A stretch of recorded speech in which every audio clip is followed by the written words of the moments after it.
লুটপাট থেকে রক্ষা পায়নি জাতির পিতার নামে নির্মিত মুজিব কিল্লা প্রকল্প। ২৯টি কিল্লার কাজ বেশি দেখিয়ে হাতিয়ে নিয়েছে মোটা অঙ্কের টাকা। ২,৪০০ কোটি টাকার এই প্রকল্পের অগ্রগতি মাত্র ২৮%। অতিরিক্ত রড মাটি ভরাট দেখিয়ে নেওয়া হয়েছে টাকা, সময় ক্ষেপণ করে বাড়িয়ে নেওয়া হয়েছে প্রকল্প বরাদ্দ। অডিটে উঠে এসেছে এমন নানা অনিয়মের চিত্র। অভিযুক্তদের বিরুদ্ধে ব্যবস্থা নেওয়ার তাগিদ দিয়েছে টিআইবি। মহিউদ্দিন আহমেদের সহযোগিতায় ফজলা আদিত্যের বিশেষ প্রতিবেদন। ঝড় জলোচ্ছ্বাস থেকে উপকূলবাসীকে রক্ষায় স্বাধীনতার পর মাটির উঁচু কিল্লা নির্মাণ করেন জাতির জনক বঙ্গবন্ধু শেখ মুজিবুর রহমান। পরবর্তীতে ঘূর্ণিঝড় প্রবণ ৪২টি জেলায় ৪৫০ কিল্লা আধুনিকায়ন করে পাকা ভবন নির্মাণের উদ্যোগ নেয় সরকার। ২০১৮ সাল থেকে ২০২১ সাল পর্যন্ত ৩ বছর মেয়াদী প্রকল্পে ব্যয় ধরা হয় ৯৫৭ কোটি টাকা। প্রকল্পের মেয়াদ শেষ হলেও এখনও বাকি ৭২ ভাগ কাজ। ব্যয় বেড়েছে ২,৪০০ কোটি টাকা। সম্প্রতি প্রকল্পের বার্ষিক প্রতিবেদন প্রকাশ করে অডিট বিভাগ, যেখানে উঠে আসে হরিলুটের নানা অনিয়মের চিত্র। অডিট রিপোর্টে ঠিকাদার প্রতিষ্ঠানের বিরুদ্ধে ত্রুটিপূর্ণ ছাদ নির্মাণ, রডের পরিমাণ বেশি দেখানো, সোলার প্যানেলের কাজ না করে অতিরিক্ত টাকা হাতিয়ে নেওয়া সহ নানা অভিযোগ মিলেছে।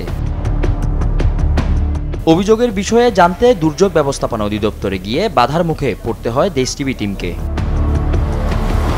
দেশ টিভির ক্যামেরা দেখে এড়িয়ে যান প্রকল্পের দুর্নীতির মূল অভিযুক্ত সহকারী প্রকৌশলী মুবিনুর রহমান। তবে গোপন ক্যামেরায় দুর্নীতির অভিযোগ গায়ে না মেখে উল্টো অডিট অফিসারকে দোষারোপ করলেন মুবিন। অডিট যেটা করছে ২০০% হলো ভুয়া, মিথ্যা এবং বানোয়ার। হ্যাঁ, বরিশাল বিভাগে যে কাজ হয়েছে কি হয় নাই, কি করতে না করছে, আমাদের কাজ অবশ্যই শতভাগ ওকে আছে, কিন্তু না হইলে কি আমার কোনো দায়ী আছে? কারণ আমার তো দায়িত্বপূর্ণ না। অডিট বিভাগের রিপোর্ট আমলে নিতে নারাজ খোদ দুর্যোগ ব্যবস্থাপনা অধিদপ্তরের মহাপরিচালক।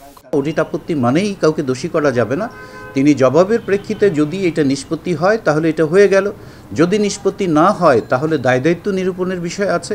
যদি কেউ দায় দায়িত্ব কারো উপরে নির্ধারণ করা হয়, সরকারের সুনির্দিষ্ট বিধির আলোকে সেটা ব্যবস্থা নেওয়া হয়। মুজিব কিল্লা আধুনিকায়ন প্রকল্পে দুর্নীতির সুষ্ঠু তদন্তের দাবি ট্রান্সপারেন্সি ইন্টারন্যাশনাল ও বাংলাদেশ টিআইবির। দুর্নীতিতে জড়িত আমলা ও কর্মকর্তাদের দৃষ্টান্তমূলক বিচারের দাবি টিআইবির নির্বাহী পরিচালকের। যেহেতু মুজিব কিল্লা এর মধ্যে একটা মুক্তিযুদ্ধের পরবর্তী সময়ের একটা আবেগও আছে, এরকম একটা ইতিবাচক প্রকল্পকে কেন্দ্র করে এই যে বিশাল দীর্ঘসূত্রিতা, বাংলাদেশের প্রকল্প বাস্তবায়নে দীর্ঘসূত্রিতা হয়, কিন্তু এ ধরনের বিশাল দীর্ঘসূত্রিতা কোনো অবস্থায় গ্রহণযোগ্য না। এটা খতিয়ে দেখতে হবে। এখন আমি মনে করি যে নিরপেক্ষ সরকারের নিয়ন্ত্রণের বাইরে বা এই সংশ্লিষ্ট প্রতিষ্ঠানের নিয়ন্ত্রণের বাইরে নিরপেক্ষ নিরীক্ষা করা দরকার এই বিষয়টিকে বিবেচনা করার জন্য যে আসলে কি ঘটছে সেখানে। ২০২৫ সালের মধ্যে মুজিব কিল্লা নির্মাণ প্রকল্প শেষ হওয়ার কথা, তবে নির্ধারিত সময়ে আদৌ কাজ শেষ হবে কিনা তা নিয়ে রয়েছে অনিশ্চয়তা। ফজলে আদিত্য, দেশ টিভি, ঢাকা।